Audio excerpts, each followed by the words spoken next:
انسان عالم اکبر دی او دا ټوله کائنات عالم اصغر دی. شاعرانه خیالات احاطه د احساساتو کوي. یو شعر کله کله وسړي ته یو ډېر بنیادي داسې سوال چې په ګرده دنیا کې پیچیدی د شاعر په چیړ باندې هغه بندې دریچې خلاصې انسان ذهن چې دی دا پر یو حال قرار نه لري، دا بس پر لګرځي چې دا یو شعر کله د دې ومیچن ته ور ولویږي، په نتیجه کې څه کیږي؟ په نتیجه کې د دې یو ډېره بهترینه د ژوند د دنیا او د آخرت یو فارموله سړي له په لاس ورځي. زما زړه یې زما روح یې زما ځان یې د دنیا تر هر خواږه راباندې ګران یې د دنیا تر هر خواږه راباندې ګران یې. د یو طالب علم په صفت باندې چې کوم کتاب زما په مطالعه کې پاته سوی دی د نورو کتابو په شان د هغې نوم دی زوړ په سکاسه کې چې دا د حکیم الله ساکن شعري مجموعه ده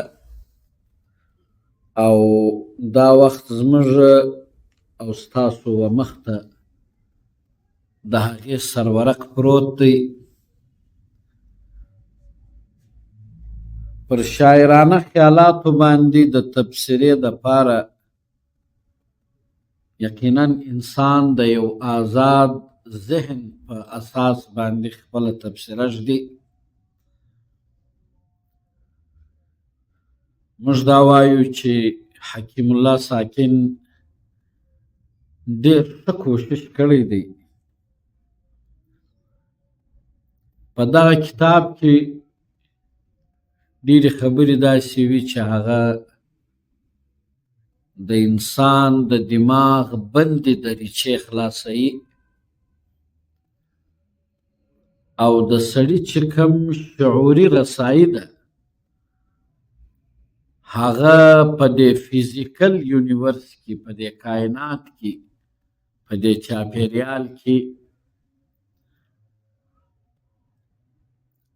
تر طبعي دایرو پورې هم رسوي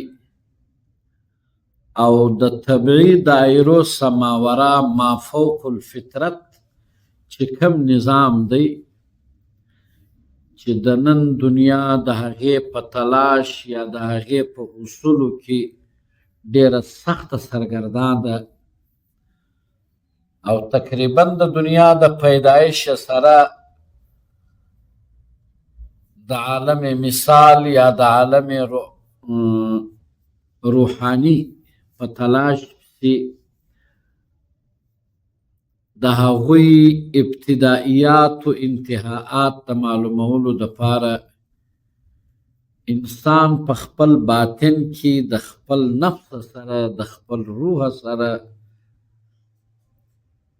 ډېر غټ غټ کلامونه هم کړي دي، ډېرې تنهایانې هم ګللې دي او د دا ریاضت پر بنیاد باندې د ده کوشش دا دی چې یو هغه بنیادي حقیقت ته ځان ورسوي یا د هغې متعلق علم ترلاسه کړي چاته چې د دې کائنات خالق ویل کیږي، مالک ویل کیږي، رازق ویل کیږي. د ساکن صاحب په دغه کتاب کې د مطالعې په نتیجه کې موږ ته په روحاني یا په معنوي لارو کې ډېر قوت میلاو شو او چې تاسې د دې کتاب مطالعه وکئ نو د ده د اشعارو څخه چې کوم استدلال دی د ده چې پر کائنات باندې یا د کائنات پر موجوداتو باندې کم نقطه نظر دی یا کم خیالي او ذهني رسایي ده د هغې څه د یو طالب علم تشنګي تر ډېره حده پورې لرې کیږي او په خپل علمي سفر کې هغه یو ارتقایي منازلو ته رسېدلی شي. د دې کتاب په خواصو کې بنیادی عقاید د شریعت چې دي د هغوی اظهار هم سوی دی، خاص کر کم شیان چې مؤمن به شیان دي چې هغه ذات او صفات د پروردگار عالم دی او توحید، رسالت او آخرت دی. او لاینه د مشهور د ایمانیاتو لاینونه دي. په څه نه څه اړه کې ساکن صاحب و هغې ته یا تصریحاً یا اشارتاً یا دلالتاً یا کنایتاً په خپل شعري اوزانو کې اشاره کړې. زموږ چې کوم روایات دي دا وخت زموږ په سوسایټۍ کې چې کوم اتار چړاو دی د انسانانو د سوچ او د فکر کمې دایرې دي، زموږ مختلف روایات او رسوم هم د اشعارو سره یو تړلی لینک لري. د په اشعارو کې جبري رویې چې دي هغه غندل سوي دي او د له کلام او له نظم څخه محبت، رحم، قراری او د کلام شیرینی او نمکینی ښکاره کیږي. د په شعر کې سوز هم سته، ګداز هم سته، شیرینی هم سته او نمکینی هم سته. او دا تاسو ته معلومه ده چې انسان چې دی د هغه چې کله د دې کائنات مطالعه کوي په کوسمولوژي کې دی د دې کائنات سر و پای سنجوي، د مادیاتو د مختلفه اړخه څخه د مطالعې یو احساس ودته د په فطرت کې الله تعالی ور اچولی دی. لیکن محسوسات چې دي دا محدوده دي او معنویات چې دي یا شاعرانه خیالات چې دي هغه لامحدوده دي تقریبا. یعنی چې تر څو پورې د محدود په مقابله کې موږ د لامحدود تصور کوو نو نسبتاً د مادیاتو په مقابله کې خیالات چې دي هغه لامحدوده دي. د ساکن صاحب د کلام څخه موږ داسې احساسوو لکه مولانا محمد یوسف کاندیلوي رحمت الله علیه یو ډېره ښه علمي نقطه په دې کې ایښې ده. علما کرام فرمایي چې دا دنیا چې ده دا عالم چې دی دا عالم اکبر دی او انسان چې دی دا عالم اصغر دی. قاری محمد طیب صاحب رحمه الله پر دې باندې په خپلو خطباتو کې ډېر ښه بحث لیکلی دی.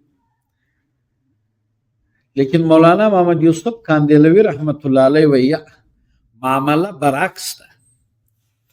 انسان عالم اکبر دی او دا ټوله کائنات عالم اصغر دی.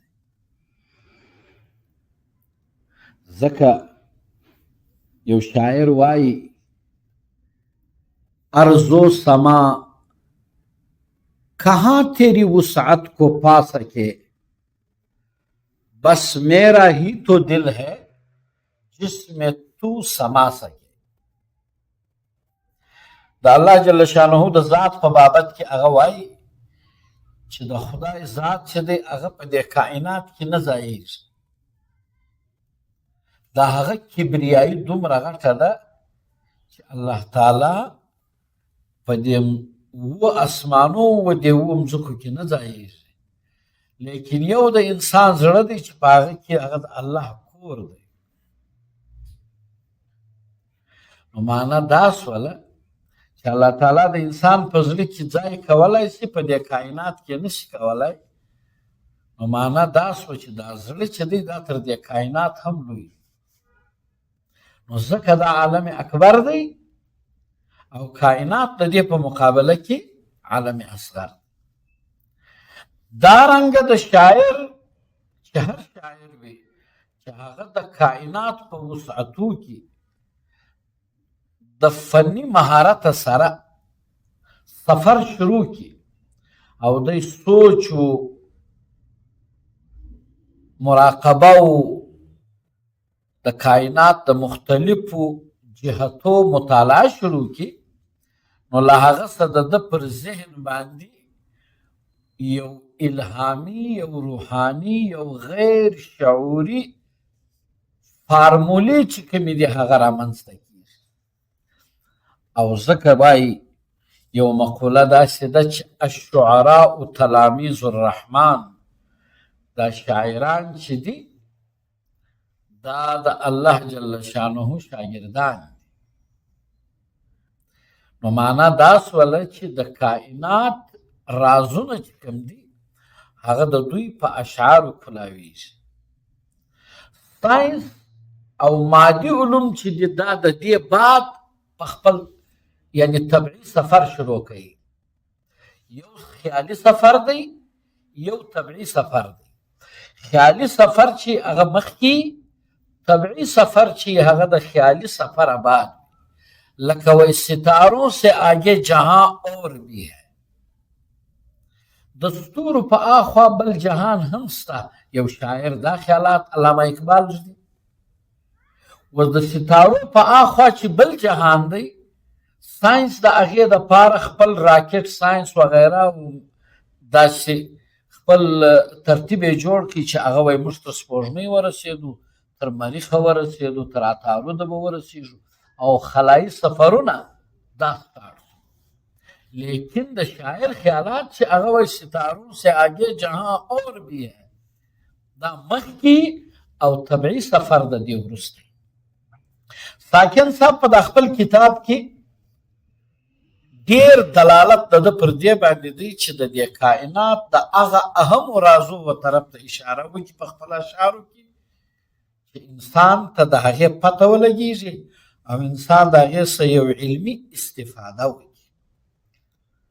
نوم د دې کتاب زوږ په ثقاسه کې، یعنی شور په خاموشي کې. په خاموشي کې چې کوم ښکاری وي، ځکه دا ثقاسه توری چې دی دا لکه دا د پښو ښکاری و، دا کش پش ته وایي. په خاموشه ماحول کې یو ژوږ دی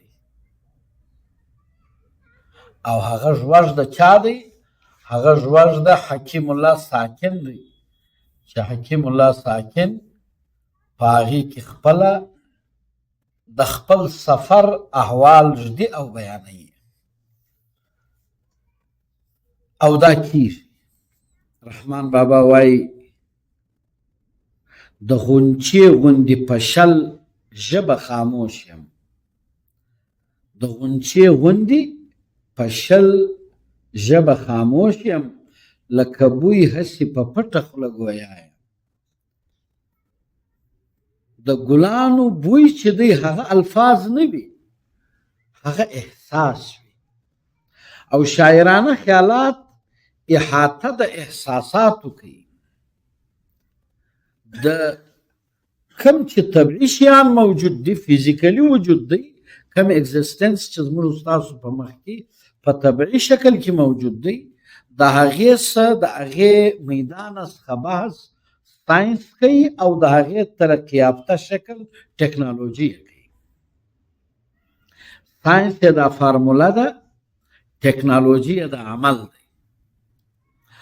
او د احساساتي دنیا د معنویاتو مباحث چې دي هغه بیا شاعر په خپلو خیالاتو باندې ښکاره کوي.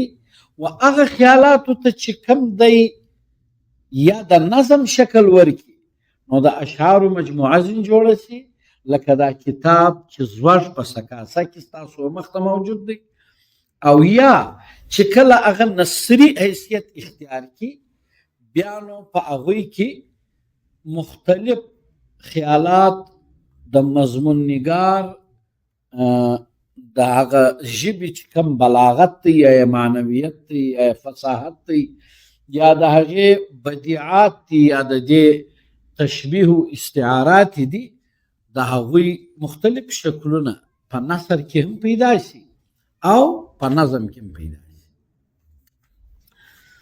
کله کله په دغه اشعارو کې انسان سره د مینې رومانیت پیدا شي، رومانټیک یو داسې دغه دی جوړ کړي دا د شعر څه چې په انسان کې د انسان په دې طبعي بدن کې یو هیجان پیدا کوي.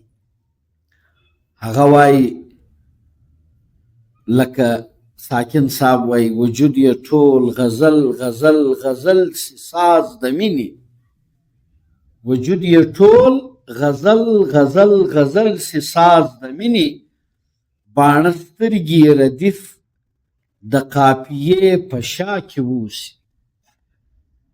لکه ردیف او قافیه چې څنګه سره ملحقوي دارنګه د محبوب چې کوم حسن دی په هغه کې یعنی د غزاله چې کوم حسن دی هغه ښکاره کیږي. او کائناتي رنګونه هم د کائنات مختلف رنګونه د ده په کلام کې ښکاره کیږي.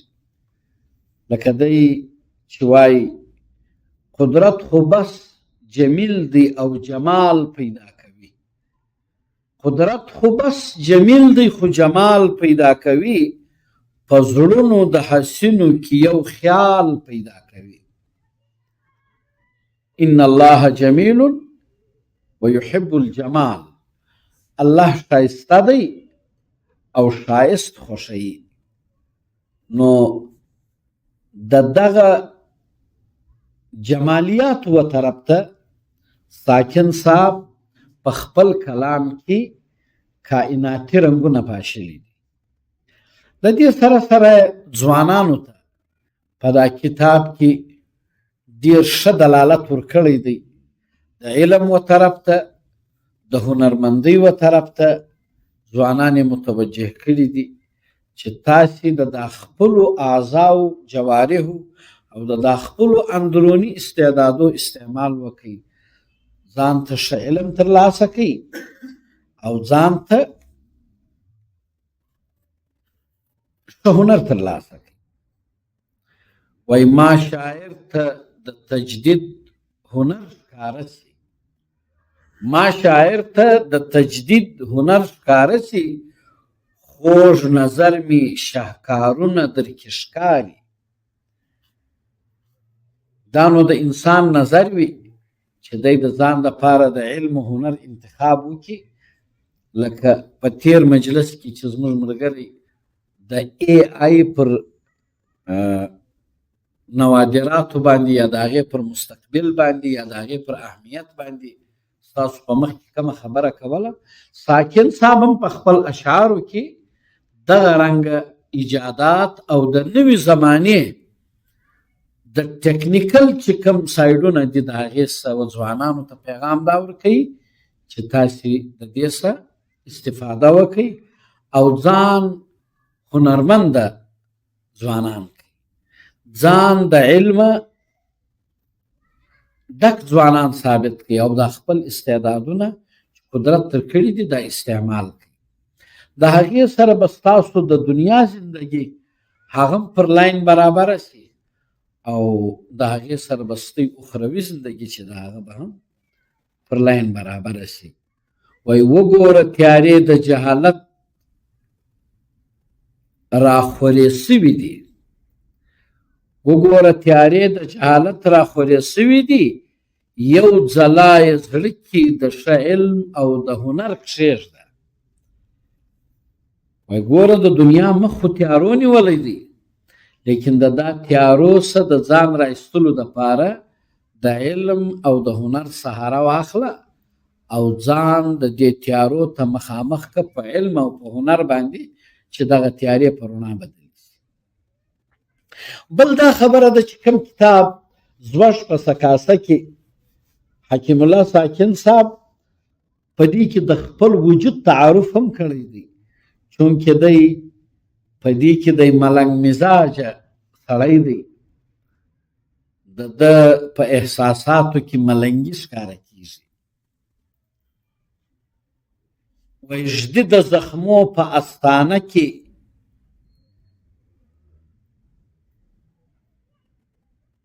ژدي د زخمو په استانه کې خود پرونه ساکن ناست مسیحای د هستی په خزینه کې ګوري.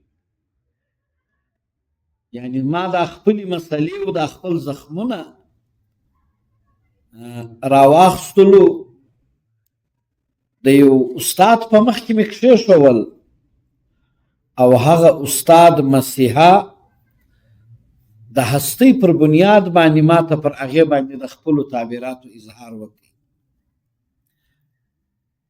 او داسې کله کله د ده په اشعارو کې څه لیونتوب هم ښکاره کېږي.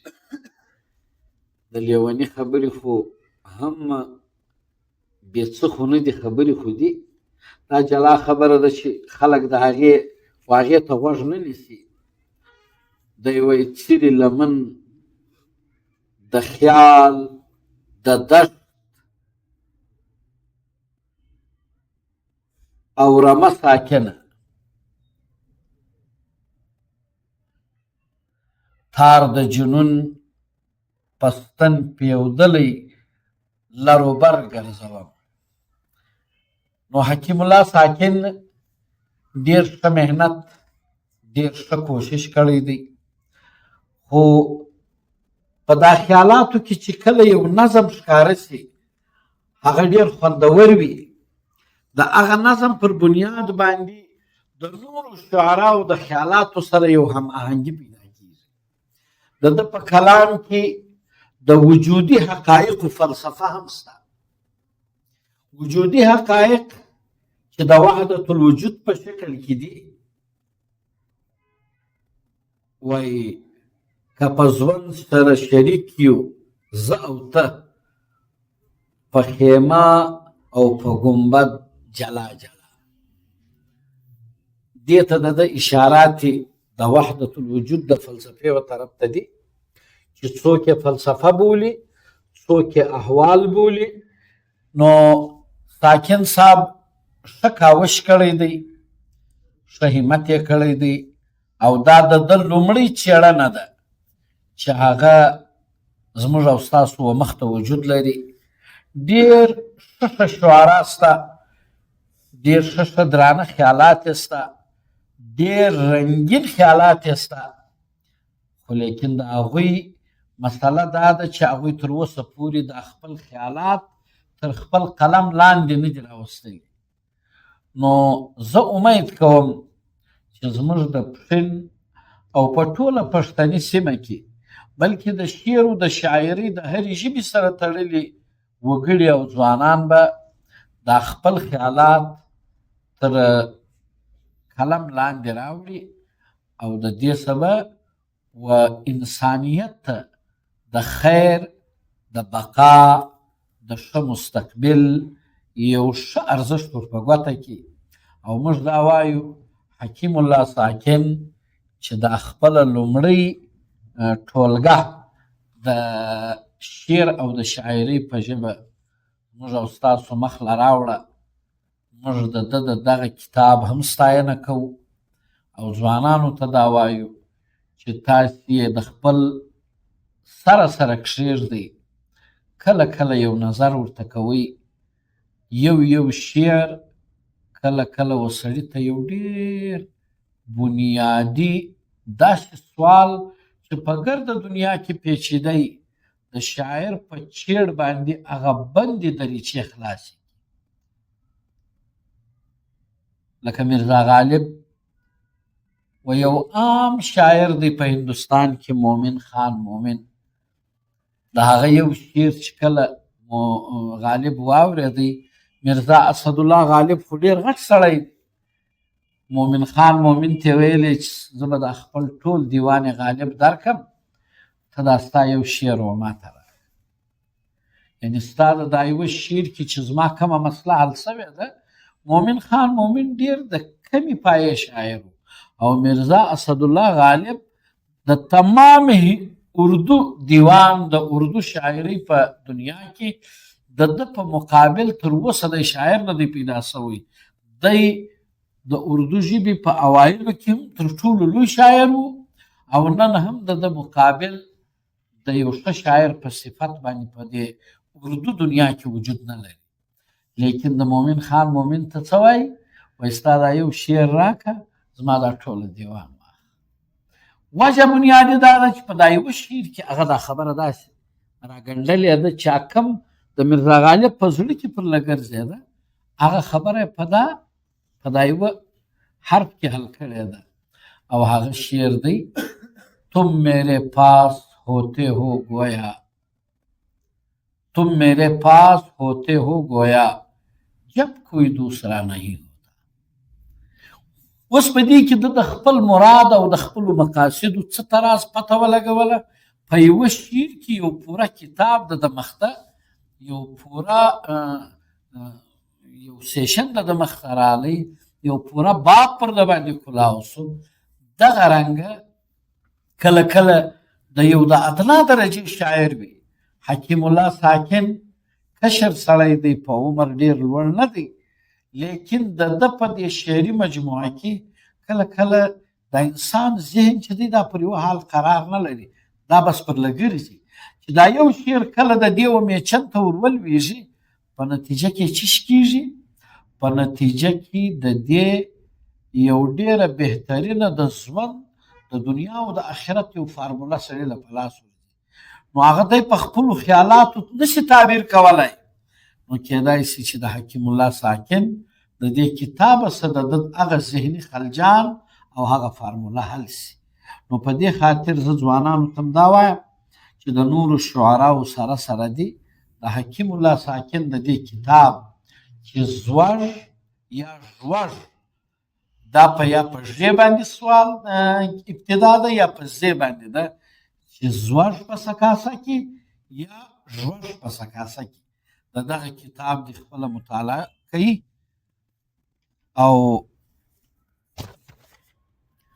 او د دغه کتاب د مطالعې په نتیجه کې دي د پښتو ادب سره، د پښتو شعري مجموعاتو سره او د پښتو ژبې سره دي یو مینه ښکاره کړي.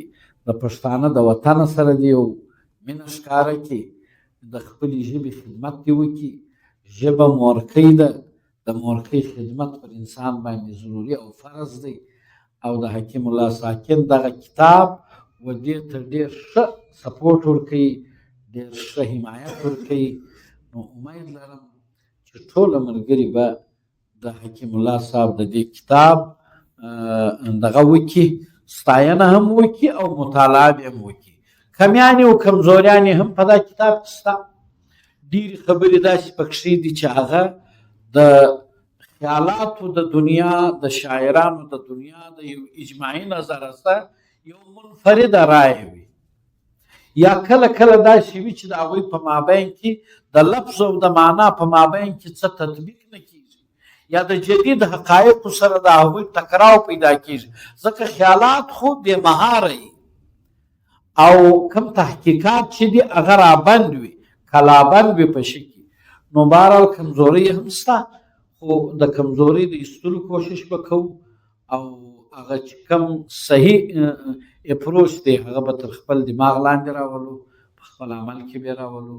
الله جل شانه دې وده ته جزای خیر ورکړي او خدای دې د پښتو ژبې نور خدمت هم د ده څه واخلي او نور ځوانان دې هم خدای پاک دا توفیق ورکړي چې دا خپل رنګین خیالات تر خپل ښایسته قلم لاندې کړي او بیا یې د کتابي صورت کې او زموږ د اترا محفلو ته راوړي چې د هغې مخکتنه وشي او پر هغې تبصرې وشي.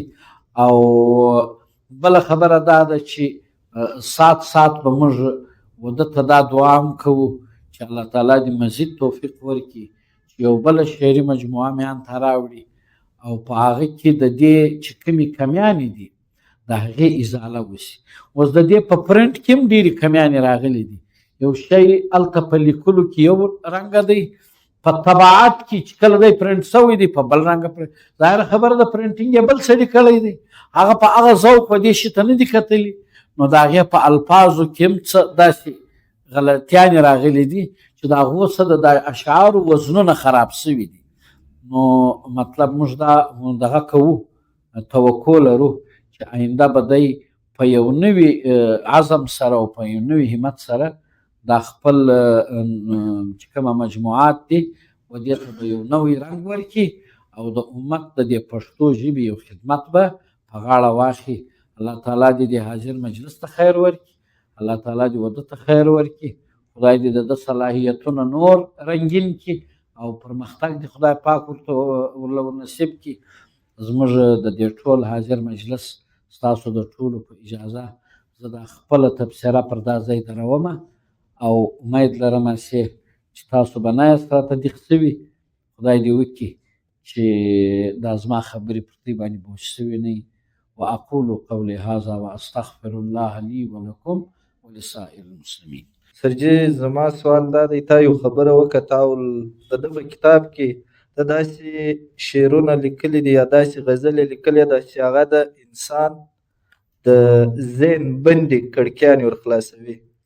که ته یو داسې غزله چې کوم تاله په مخه د ده په کتاب کې راغلې وي موږ سره یې شعر کې یا شعر یا غزل وي. د ده په کتاب کې دا تراز شعري اشارات خو ډېرې دي. د ده د کتاب په اخره کې آزاد نظم دی او د دې سره سره د یو ډېر ښه نعت هم ترتیب کړی دی. که د دې مجلس اجازت وي زه به یې لږ درته زمزمه کړم، خو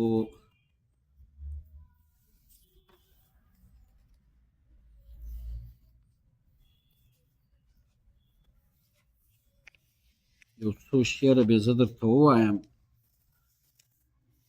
په یو تیکون کې دی د دې نعت حدبندي د یو تیکون په شکل باندې کوي، په هغه کې ګویایي هم شته، خاموشي هم شته او ساکن په خپله قراري هم موجود دی. نو د نبي کریم صلی الله علیه وسلم په شان کې دی داسې وایي، ستاسو د ټولو په اجازه.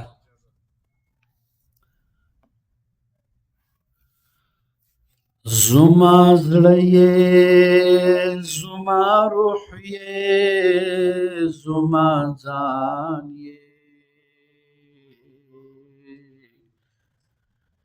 زما زړه یې زما روح یې زما ځان یې، د دنیا تر هر خواږه راباندې ګران یې،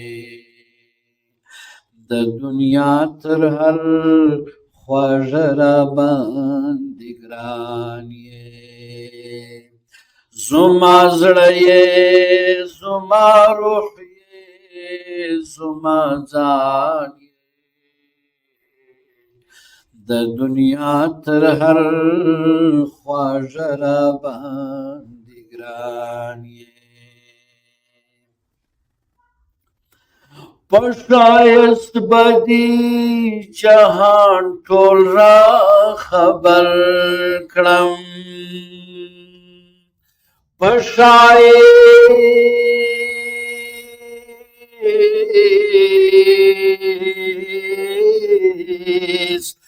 ښایست به دې جهان ټول را خبر کړم،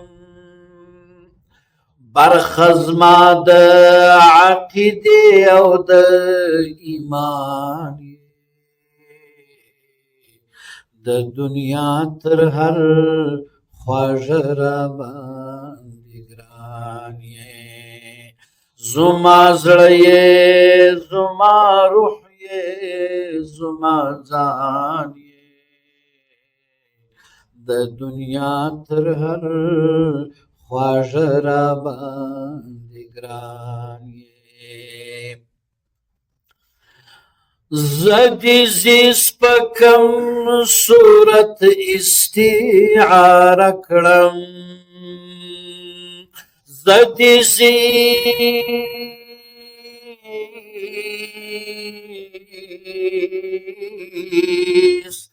زه دې زیست په کوم صورت استعاره کړم د ګرانښت تشبیه په کوم نامه عیان یې د دنیا تر هر خواږه را باندې ګران یې زما زړه یې زما روح یې زما ځان یې د دنیا تر هر خواږه را باندې ګران یې په امید د تورې شپې تورې تیارې لای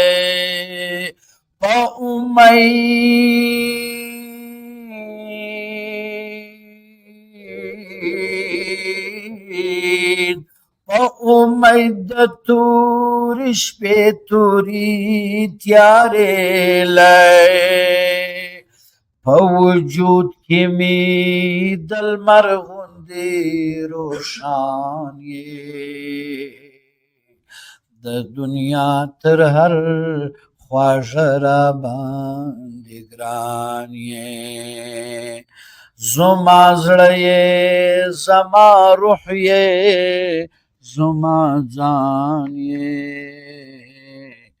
د دنیا تر هر خواږه را باندې ګران یې حقیقت د ناوسۍ پکې څرګند سي حقیقت د ناوسۍ پکې څرګند سي